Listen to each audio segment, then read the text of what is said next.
வணக்கம்.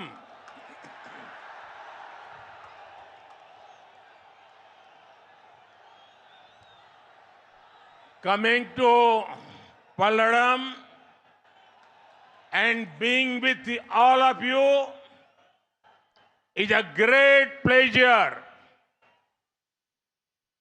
This Congo region of Tamil Nadu represents India's growth story in many ways. It is one of India's most vibrant textile and industry hubs. It also contributes to our country's wind energy capacity. This region is also known for its spirit of enterprise. Our risk-taking entrepreneurs and MSMEs play a role in making us the fastest growing economy. வணக்கம் நண்பர்களே, இன்றைக்கு பல்லடத்தில் உங்கள் அத்தனை பேர் மத்தியில் வந்திருப்பது மிக்க மகிழ்ச்சி அளிக்கின்றது. தமிழ்நாட்டில் கொங்கு பகுதியானது இந்தியாவுடைய வளர்ச்சி பாதையில் மிக முக்கியமான பங்கெடுத்து காட்டிக் கொண்டிருக்கின்றது. அது மட்டுமல்ல, இங்கு மிகவும் ஜவுளி தொழில் மிகவும் துடிப்பான ஒரு தொழிலாக இருந்து கொண்டிருக்கின்றது. அது ஒன்று மட்டுமல்ல, தொழில்துறை மிகவும் வளர்ச்சி பெற்ற ஒரு பகுதியாக இந்த பகுதி இருந்து கொண்டிருக்கின்றது. காற்றாலை மின்சார உற்பத்தியில் இந்த பகுதி மிகப்பெரிய பங்காற்றி வந்து கொண்டிருக்கின்றது. அதே போல இந்த பகுதியானது தொழில் முனைவோருக்கு மிகவும் உறுதுணையாக நின்று தொழில் முனைவோர் மிகப்பெரியதொரு ரிஸ்க் எடுத்து இந்த பகுதியிலே தொழில் முனையை செய்து கொண்டிருக்கிறார்கள். ஆகவே இந்த நாட்டுடைய வளர்ச்சியில், இந்த நாட்டுடைய பொருளாதாரத்தில் இந்த பகுதி கொங்கு பகுதி மிகப்பெரிய பங்கை ஆற்றிக்கொண்டு வந்து கொண்டிருக்கிறது. आज जहां भी मेरी नजर पहुंच रही है, लोग ही लोग नजर आ रहे हैं. ऐसा लग रहा है जैसे मानो केसरिया समंदर इतना बड़ा विराट ये सम्मेलन आप सब इतनी बड़ी तादाद में हम सबको आशीर्वाद देने के लिए आए. मैं आपका हृदय से बहुत बहुत अभिनंदन करता हूं. நண்பர்களே, இவ்வளவு பெரிய மக்கள் கூட்டத்தை பார்க்கின்ற பொழுது மிகப்பெரிய காவி கடலை கண்டது போல இருந்திருக்கிறது. இந்த மாநாட்டில் வந்திருக்கிற அத்தனை பேருக்கும் எனது மனதார்ந்த வாழ்த்துக்களும் நன்றிகளையும் தெரிவித்துக் கொள்கிறேன். जो लोग दिल्ली के एयर कंडीशन कमरों में बैठकर देश को टुकड़ों में देखने की कोशिश करते हैं, देश को टुकड़ों में बांटने की कोशिश करते हैं, वो जरा आकर के देख ले, तमिलनाडु हिंदुस्तान का भाग्य बनाने वाला ये राज्य आज आपकी आंखों के सामने है. நண்பர்களே, டெல்லியில ஏசியில் அமர்ந்து கொண்டு தமிழ்நாட்டை பார்த்து கொண்டிருக்கிறார்கள். ஆனால் தமிழகம் இந்த தேசியத்தை பக்கம் இன்றைக்கு இருந்து கொண்டிருப்பதை இன்றைக்கு வந்திருக்கிற இந்த கூட்டத்தின் மூலமாக நீங்கள் அத்தனை பேரை நிரூபித்துக் கொண்டிருக்கிறீர்கள். जो राजनीति के समीकरण बनाते हैं वे लिख ले, इस बार देश का भाग्य पक्का करने में तमिलनाडु सबसे आगे होगा. நண்பர்களே, எனக்கு நம்பிக்கை இருக்கிறது. தமிழகம் இந்தியாவில் முதன்மை மாநிலமாக மாற வேண்டும் என்ற நம்பிக்கை இருக்கின்றது. मैं तमिलनाडु का जितना आभार व्यक्त करूं, मेरे पास शब्द कम पड़ जाएंगे. நண்பர்களே, எனக்கு தமிழகத்தில் ஒரு 5 விஷயங்களோடு சொல்வதில் எனக்கு மகிழ்ச்சி பெருமை கொள்கிறேன். साथियों, 2024 में आज तमिलनाडु की सबसे ज्यादा चर्चा हो रही है, क्योंकि तमिलनाडु देश में विकास की राजनीति का, नई राजनीति का सबसे नया वाइब्रेंट सेंटर बनने जा रहा है। 2024 में तमिलनाडु एक नया इतिहास रचने जा रहा है, जो ऐतिहासिक एनमन एन मक्कड़ पदयात्रा आज पूरी हुई है, वो इसका सबसे बड़ा सबूत है। मेरे तमिल भाई बहनों ने एन मक्कड़ यात्रा को जो समर्थन दिया है वो अभूतपूर्व है। நண்பர்களே, 2024ஆம் ஆண்டு தமிழகத்திலே அதிகமாக பேசப்படுகின்றது பாரதிய ஜனதா கட்சி குறித்து மட்டும்தான். தமிழகம் இன்றைக்கு நாட்டினுடைய புதிய அரசியல் வளர்ச்சியிலே புதியதொரு மையமாக இன்றைக்கு மாறிக்கொண்டிருக்கின்றது. அது மட்டுமல்ல, தமிழ்நாடு வருகின்ற 2024ஆம் ஆண்டு ஒரு புதிய சரித்திரத்தை படைக்க இருக்கின்றது.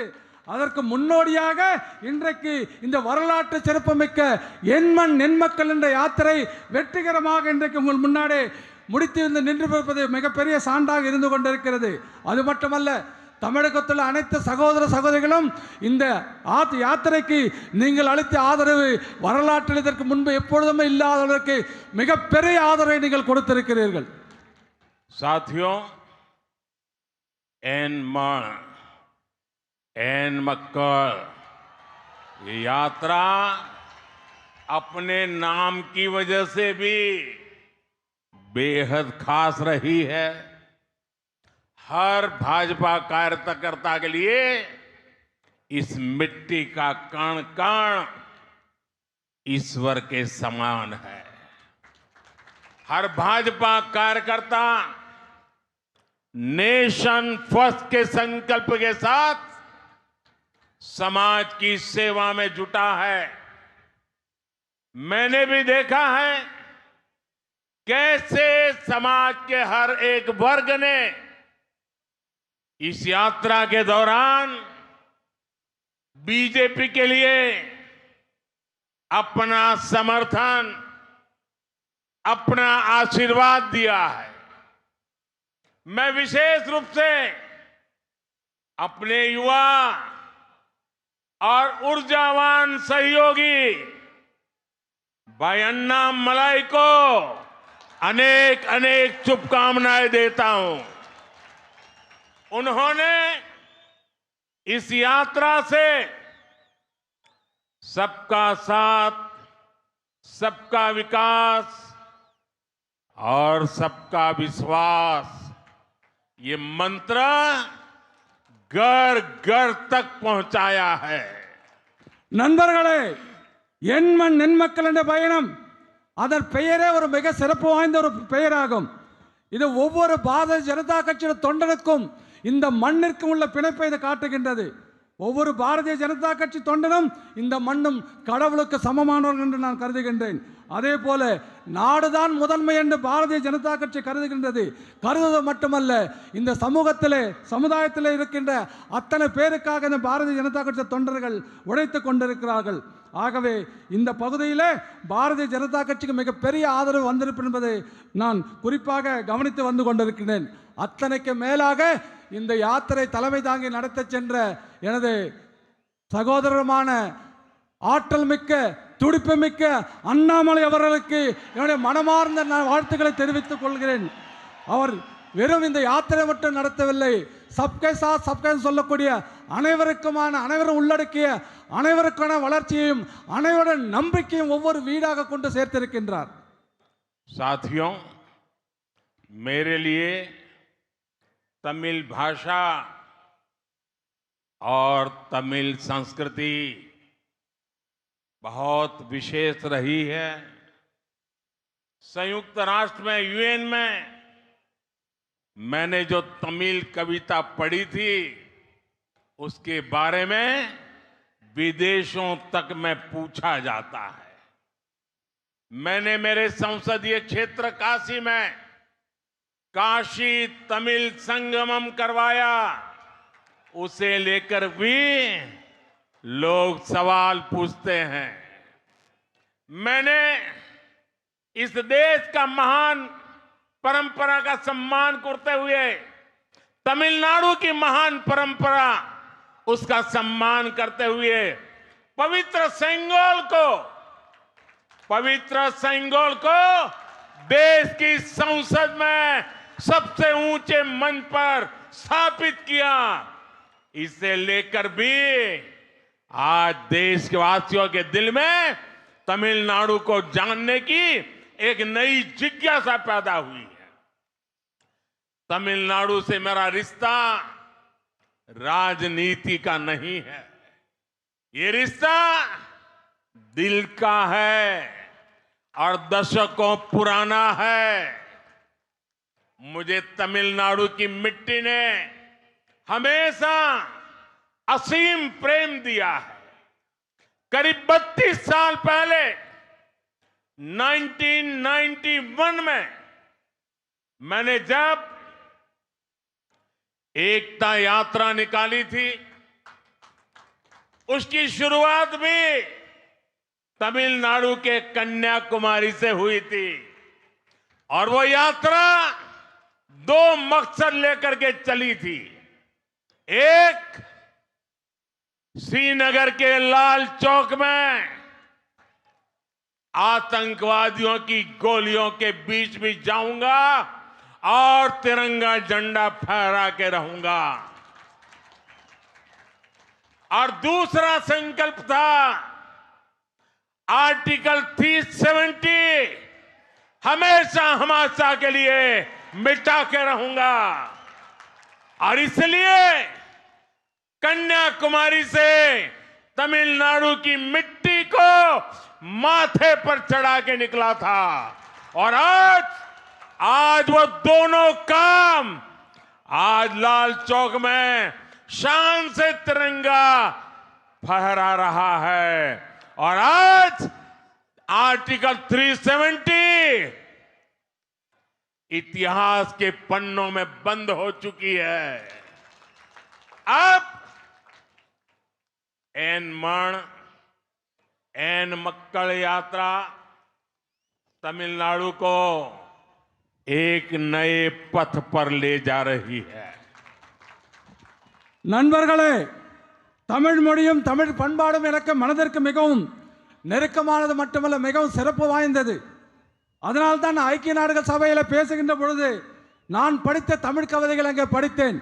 அதை கேட்ட பிறகு வெளிநாட்டில் கூட இதை கேட்க முடியுமா என்று என்னை பார்த்து பல பேர் கேள்வி கேட்டார்கள். எனது நாடாளுமன்ற தொகுதியிலே காசி தமிழ் சங்கம் என்ற மிகப்பெரிய ஒரு சங்கமத்தை நான் செய்து முடித்தேன். அது குறித்து மக்கள் என்னிடம் கேட்கிறார்கள், என்ன தமிழுக்காக நீங்கள் இவ்வளவு செய்கிறீர்கள் என்று.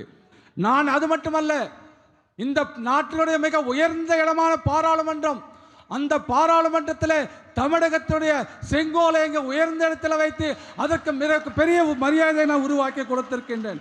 ஆகவே இது குறித்து தமிழக மக்கள் மிகவும் ஆர்வமாக இருப்பது மட்டுமல்ல, என் மீது மிகவும் அன்பு கொண்டிருக்கிறார்கள் என்று என்னால் சொல்ல முடியும். ஏதோ தமிழ்நாட்டிற்கு எனக்கும் வெறும் அரசியல் ரீதியான உறவல்ல, எனக்கு இது மனதோடு இருக்கின்ற இதயத்தை சம்பந்தப்பட்ட ஒரு உறவாக நான் பார்த்து கொண்டிருக்கின்றேன். நண்பர்களே, இது இன்று நேற்றல்ல, பல ஆண்டு காலமாக நான் தமிழ் மண்ணோடு பிணைந்திருக்கின்றேன். ஆகவே தமிழ் மண் எனக்கு எப்பொழுதுமே பெரிய அன்பை கொடுத்து வந்து கொண்டிருக்கின்றது.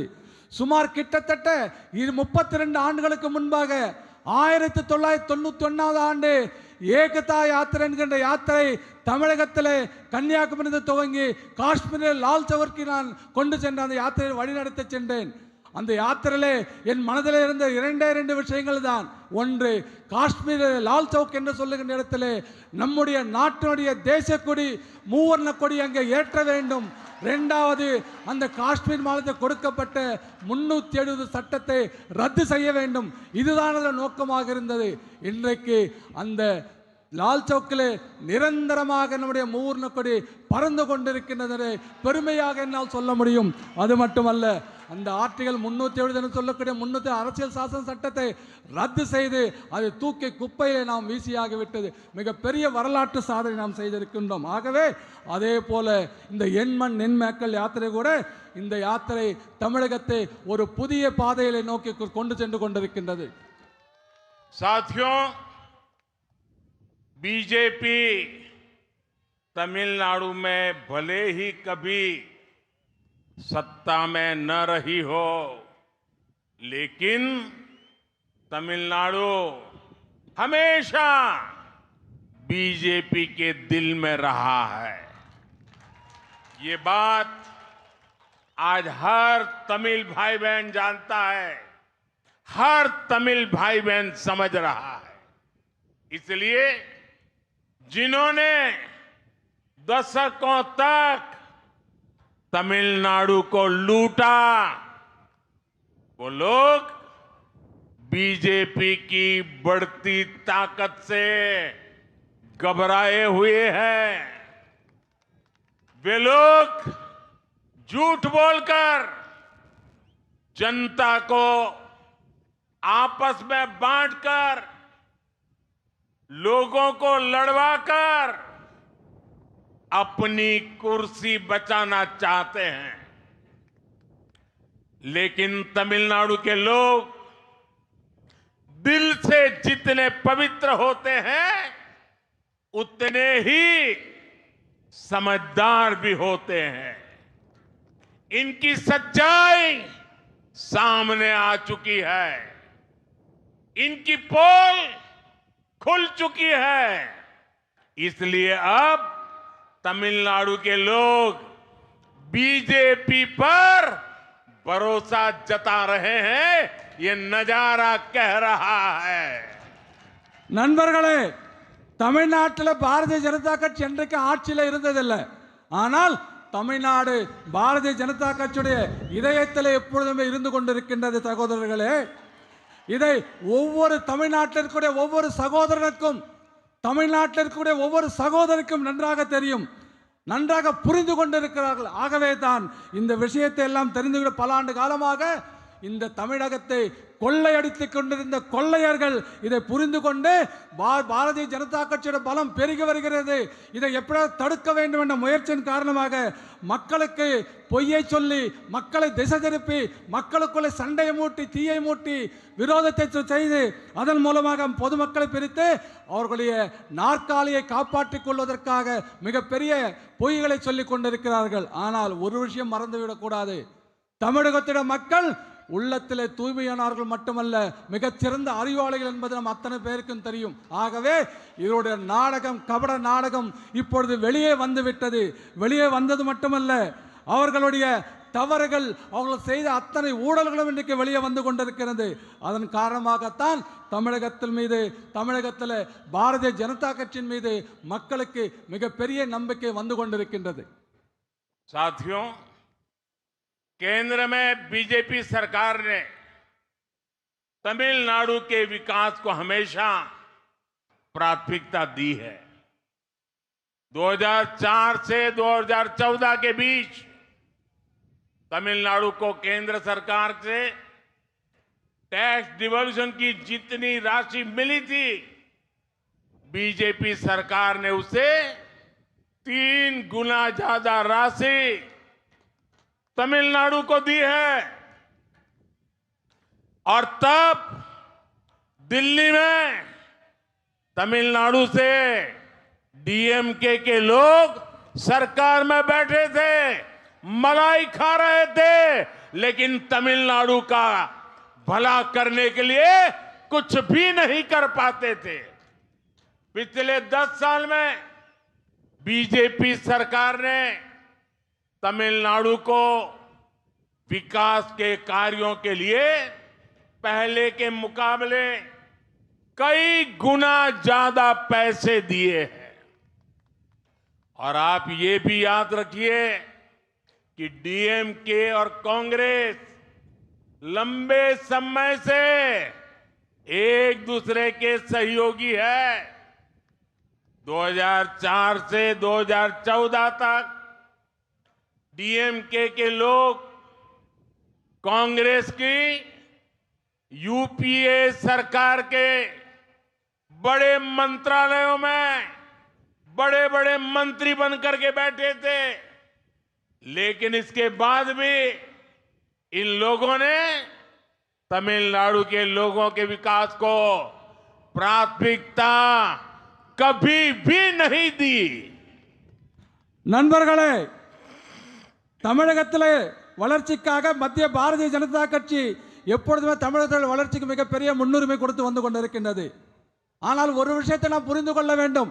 2004ஆம் ஆண்டு முதல் 2014ஆம் ஆண்டு வரை மத்திய அரசாங்கத்தில் தமிழகத்திற்கு, அதாவது யூபி அரசாங்கம் காங்கிரசும் திமுகவும் கூட்டணியில் இருந்தபோது அரசாங்கம் எவ்வளவு இங்கே தமிழகத்திற்கு கொடுத்ததோ அதைவிட நம்முடைய அரசாங்கம் கடந்த 10 ஆண்டுகளிலே 3 மடங்கு அதிகமாக பணத்தை வளர்ச்சிக்காக, தமிழக வளர்ச்சிக்காக நாம் கொடுத்திருக்கின்றோம் புரிந்து கொள்ள முடியாது.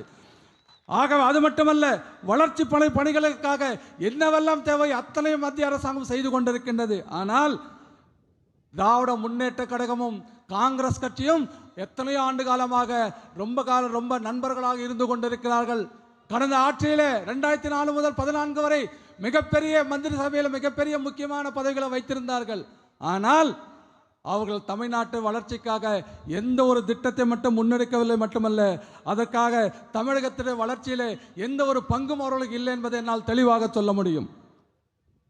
साथियों, मोदी जब काम करता है तो सबके लिए करता है, और इसमें भी सबसे गरीब सबसे ऊपर रहते हैं. इसलिए आज भारत के हर गरीब के पास मोदी इन्हें गारंटी. तमिलनाडु में मोदी इन गारंटी का अर्थ है 3.5 करोड़ लोगों को मुफ्त अनाज. मोदी इन गारंटी का मतलब है तमिलनाडु की 40 लाख से अधिक महिलाओं को धुएं से आजादी, उनके लिए एलपीजी सिलेंडर. मोदी इन गारंटी का मतलब है तमिलनाडु के 6 लाख से अधिक ग्रामीण परिवारों के लिए पीएम आवास. और आज पूरा देश जानता है कि ये मोदी इन गारंटी अब अगले कई सालों तक और चलने वाली है. நண்பர்களே, மோடி வேலை செய்யும் பொழுது அவர் அத்தனை நபர்களுக்காக மட்டும் வேலை செய்து கொண்டிருக்கிறார். அதிலும் குறிப்பாக ஏழைகளை முதன்மைப்படுத்தியவர்களை பெருமைப்படுத்தியவர்கள் முதலிடத்தில் வருவதற்காக ஏழைகளுக்காக கடுமையாக உழைத்துக் கொண்டிருக்கிறார். அதனால்தான் இன்றைக்கு நாட்டில் ஏழைகளை குறைந்து இன்றைக்கு அவர்களுக்கு அத்தனை வசதிகளும் கிடைத்துக் கொண்டிருக்கிறது. தமிழ்நாட்டில் மோடி கேரண்டி, மோடியுடைய உத்தரவாதம் என்று சொன்னால் 3.5 கோடி மக்களுக்கு இலவசமாக நாம் அரிசி கொடுத்து கொண்டிருக்கிறோம். அதுதான் மோடியுடைய கேரண்டி, தமிழ்நாட்டு உத்தரவாதம். அதே போல மோடி உத்தரவாதம் என்று சொன்னால் தமிழ்நாட்டில் 40 லட்சம் பெண்களுக்கு இலவசமாக கேஸ் சிலிண்டர் கனெக்ஷன் நம்ம கொடுத்திருக்கோம். அதே போல மோடி கேரண்டி, மோடி உத்தரவாதம் சொன்னால் 6 லட்சத்திற்கு அதிகமான கிராமப்புற வீடுகளில் நாம பிரதான் மந்திரி ஆவாஸ் சொல்லக்கூடிய பிரதம மந்திரி வீடு கட்டுகின்ற திட்டத்தின் மூலமாக அத்தனை பேருக்கு நாம் கொடுத்திருக்கின்றோம், வீடுகள் கட்டி கொடுத்திருக்கிறோம். ஆகவே மோடி உத்தரவாதம் என்பது ஏதோ ஒரு சில நபர்களுக்கு மட்டுமல்ல, மோடி உத்தரவாதம் என்பது இன்னும் பல ஆண்டு காலத்திற்கு தொடரும் என்பதை நான் இந்த கூட்டத்தின் வாயிலாக உங்களுக்கு அறிவித்துக் கொள்கிறேன். அதை இந்த நாடும் புரிந்திருக்கிறது. आज जब मैं तमिलनाडु आया हूं तो आदरणीय एमजीआर जी को भी याद कर रहा हूं.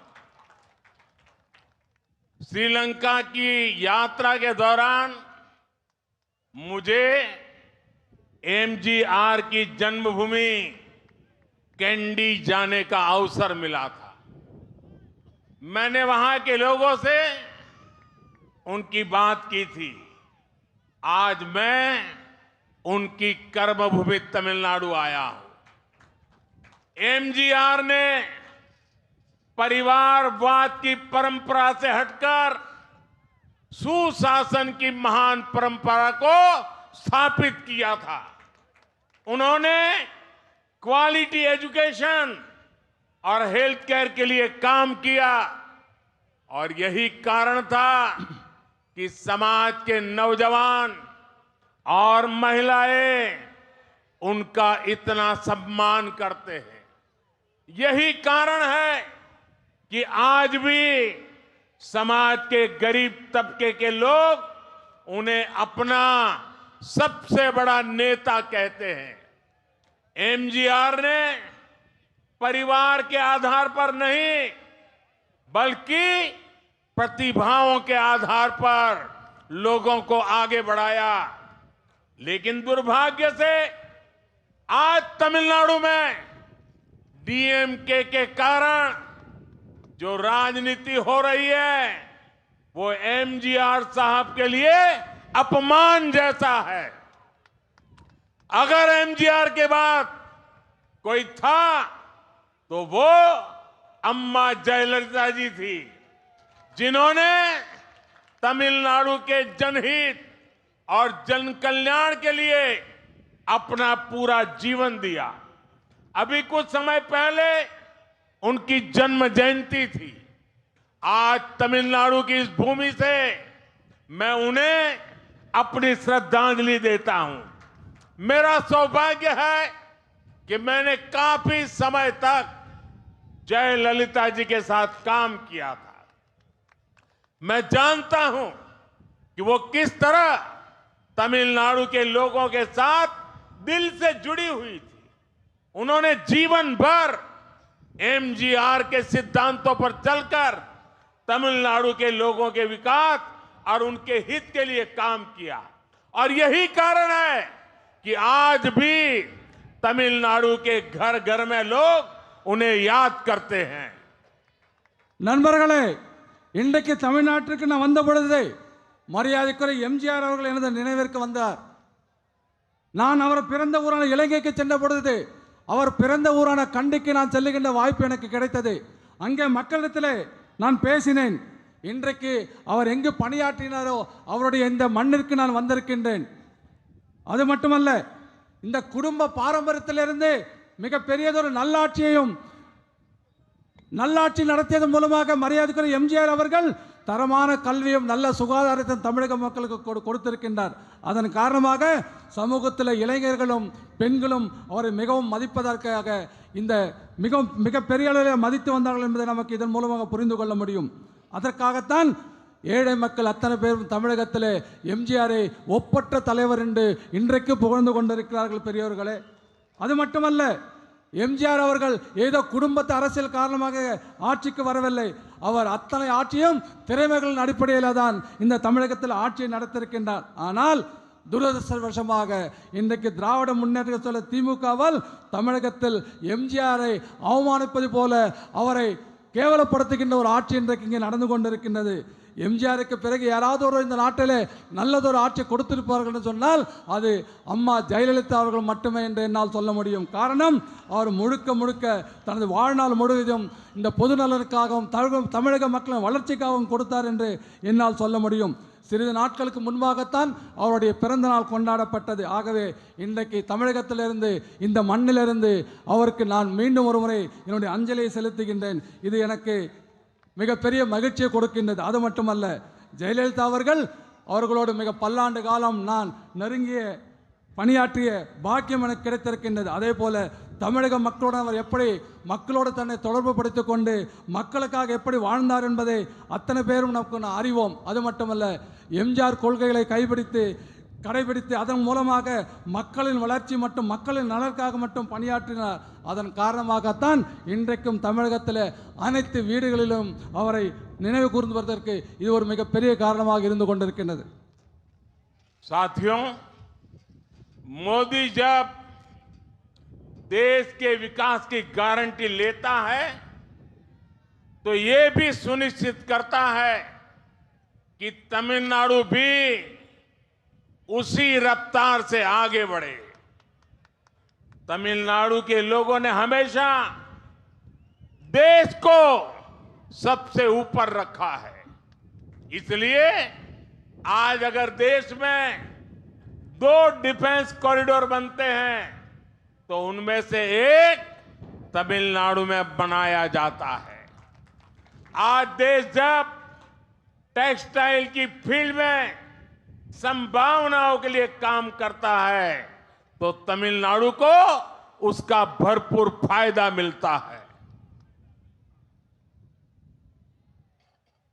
நண்பர்களே, மோடி உத்தரவாதம் என்பது நாட்டின் வளர்ச்சி என்று சொல்லுகின்ற பொழுது அது தமிழகத்தில் வளர்ச்சி சேர்த்து தான் என்னால் சொல்ல முடியும். ஆகவே நாடு எப்படி வளர்கிறதோ அதே வேகத்தில் தமிழகம் வளர வேண்டும் என்பதிலே மோடியுடைய உத்தரவாதம் உங்களுக்கு உறுதி செய்கிறது.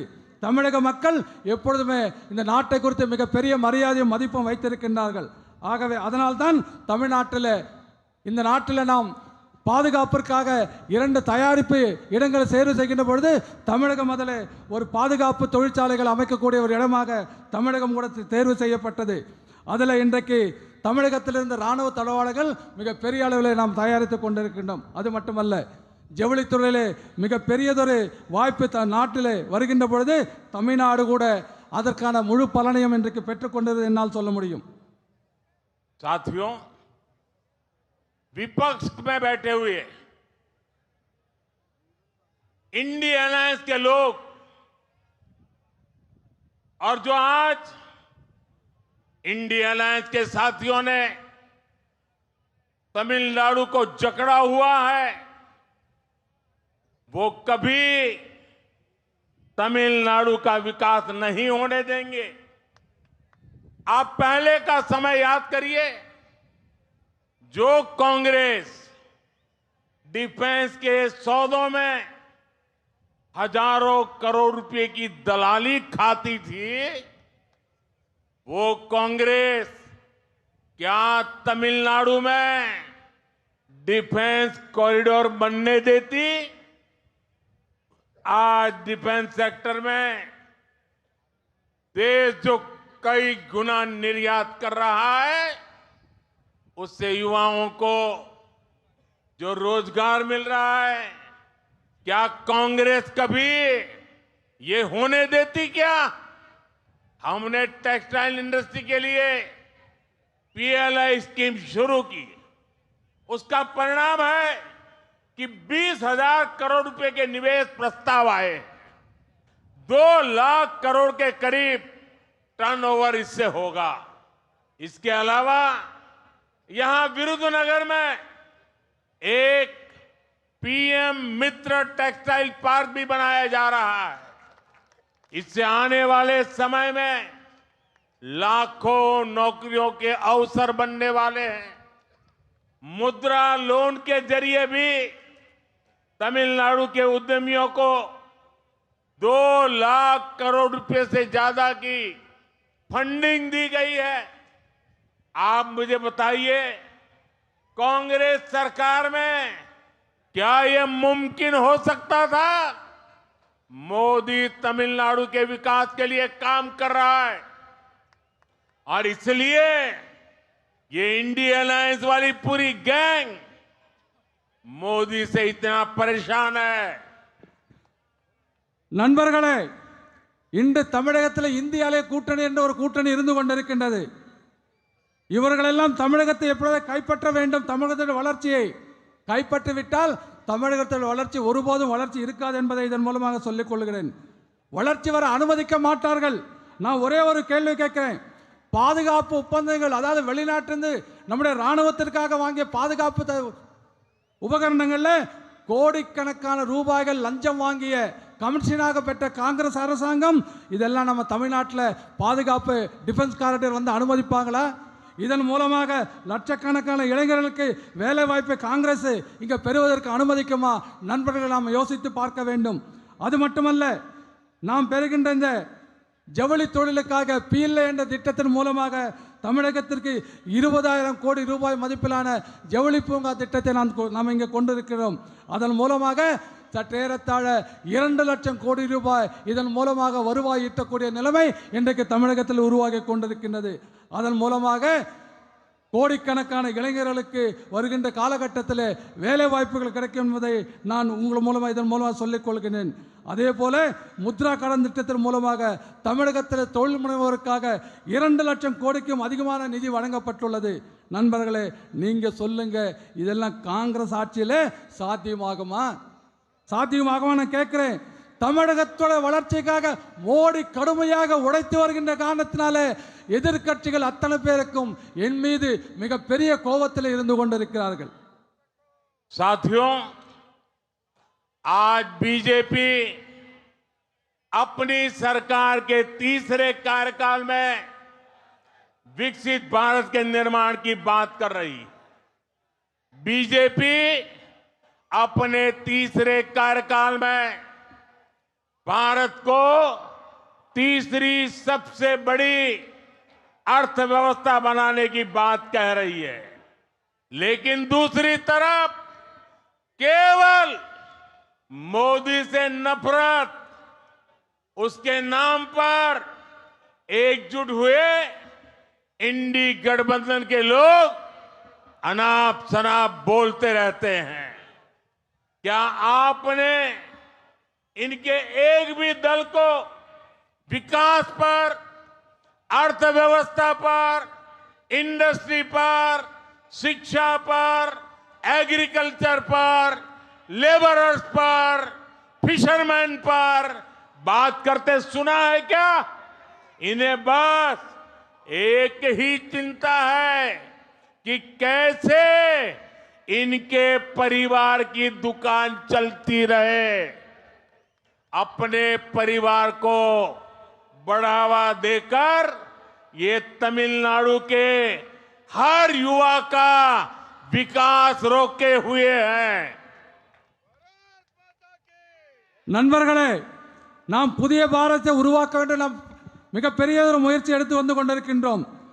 நீங்கள் இந்த இந்தி கூட்டணியில் இருக்கிற அத்தனை பேருக்கும் நன்றாக தெரியும். அவர்கள் நான் செய்கின்ற வளர்ச்சி, இந்த நாட்டோட வளர்ச்சி, இந்த நாட்டோட தொழில் வளர்ச்சி, அதே போல் இந்த நாட்டில் விவசாயிகள பெண்களுக்கான வளர்ச்சி, அதே போல் மீனவர்களுக்கான திட்டங்கள், விவசாயிகளுக்கான திட்டங்கள், இப்படிப்பட்ட வளர்ச்சியை நான் கொடுத்து கொண்டிருக்கின்றேன். ஆனால் இதை எப்படியாவது என் மீது அவதூறுகளை பரப்பி மோடி உங்களுக்கு நல்லது செய்ய மாட்டார் என்று ஒரு பொய்யான ஒரு உருவத்தை உருவாக்க முயற்சி செய்து கொண்டிருக்கிறார்கள். ஆனால் தமிழ்நாடு போன்ற மாநிலங்களிலே கொள்ளை அடிப்பதற்காக மட்டுமே அவர்கள் இதை கூட்டணி உருவாக்கி இருக்கிறார்கள். ஆகவே அந்த கொள்ளையடிக்கின்ற அவர்கள் கடையை நாம் பூட்ட வேண்டிய நேரம் இப்பொழுது வந்துவிட்டது. साथियों, इंडी गठबंधन के लोग केंद्र में तो अपनी हार मान चुके हैं, लेकिन इनकी कोशिश है कि कैसे तमिलनाडु जैसे राज्यों में लूटने का लाइसेंस बना रहे। लेकिन 2024 में जनता ने मन बना लिया है कि इनकी लूट की हर दुकान पर ताला डालना है। तमिलनाडु में एन मक्कर यात्रा ने इस ताले का इंतजाम कर दिया है।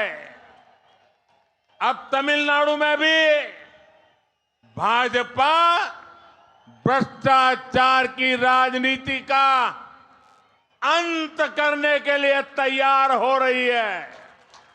मैं हमारे सभी कार्यकर्ताओं से कहना चाहूंगा, आपको जनता का आशीर्वाद लेकर पूरी ऊर्जा के साथ तमिलनाडु में लोगों की सेवा करनी है।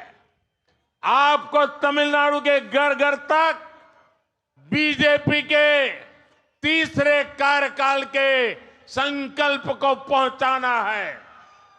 जो मैंने यहां कहा है उसे आपको जन जन तक लेकर जाना है।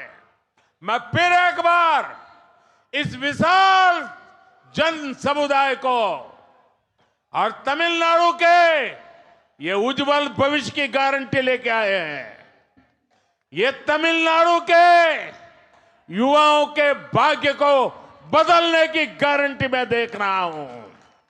ये युवा तमिलनाडु के अधिकारों के रक्षा की गारंटी आज मैं देख रहा हूं और मोदी आपकी गारंटी के लिए आपके साथ खड़ा है।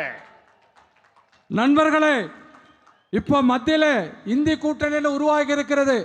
டெல்லியில எல்லாம் தெரிஞ்சு போச்சு, இந்தி கூட்டணி முடிஞ்சு போச்சு, இது ஜெயிக்காத விஷயம் தெரிஞ்சு போச்சு. ஆனால் தமிழகத்தில் மட்டும் எப்படியாவது கொள்ளையடிக்க என்பதற்காக அந்த கூட்டணி முயற்சி செய்து கொண்டிருக்கின்றது. அதனால தான் அந்த கடையை கொள்ளையடிக்கின்ற கடையை பூட்ட வேண்டும் என்று நாம் முயற்சி செய்து கொண்டிருக்கிறோம். 2024 அந்த கொள்ளையடிக்கின்ற கடையை பூட்ட வேண்டும். அதற்காக தமிழ்நாட்டில் நாம் நடத்திய எண் மக்கள் என்ற யாத்திரை மூலமாக அந்த யாத்திரை இதற்கான பூட்டை நாம் உருவாக்கி இருக்கோம் என்பதை இந்த கூட்டத்தின் மூலமாக சொல்லிக் கொள்கிறேன். அது மட்டுமல்ல, தமிழகத்தில் ஊழலுக்கு முற்றுப்புள்ளி வைப்பதற்கு தமிழக மக்கள் தயாராகி கொண்டிருக்கிறார்கள் என்பதை உங்களுக்கு இந்த கூட்டத்தில் சொல்லிக் கொள்கிறேன்.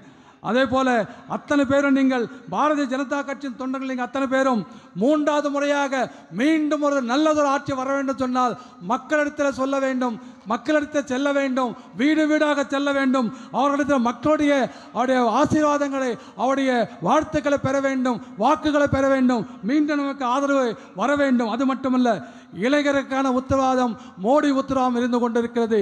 இந்த லட்சக்கணக்கான மக்கள் கூட்டத்தை பார்த்து நான் பெருமையோடு சொல்லுகிறேன், இளைஞருக்கான உத்தரவாதம் மோடியின் உத்தரவாதம் உங்களுக்கு இருந்து கொண்டிருக்கிறது. இளைஞர் அதே போல உங்களுடைய பாதுகாப்பிற்கான உத்தரவாதம் மோடியின் உத்தரவாதம் இருந்து கொண்டிருக்கிறது மாற்றம் சொல்லிக்கொண்டு நீங்கள் அத்தனை பேரும் மீண்டும் ஒரு முறை பெரிய எண்ணிக்கையில் வந்து நீங்கள் மக்களிடத்தில் சென்று மீண்டும் அவருடைய வாழ்த்துக்களையும் அவருடைய ஆதரவையும் பெற வேண்டும் என்று உங்களை கேட்டுக்கொள்கிறேன். दोनों हाथ ऊपर करके मेरे साथ बोलिए, भारत माता की जय, भारत माता की जय, भारत माता की जय, भारत माता की जय, वंदे मातरम, वंदे मातरम, वंदे मातरम, वंदे मातरम, वंदे मातरम, वंदे मातरम, वंदे मातरम, वंदे मातरम, वंदे। मातरम. बहुत बहुत धन्यवाद। மோடி மோடி மோடி மோடி மோடி சத்தமா கேட்டு சொல்லணும். மோடி மோடி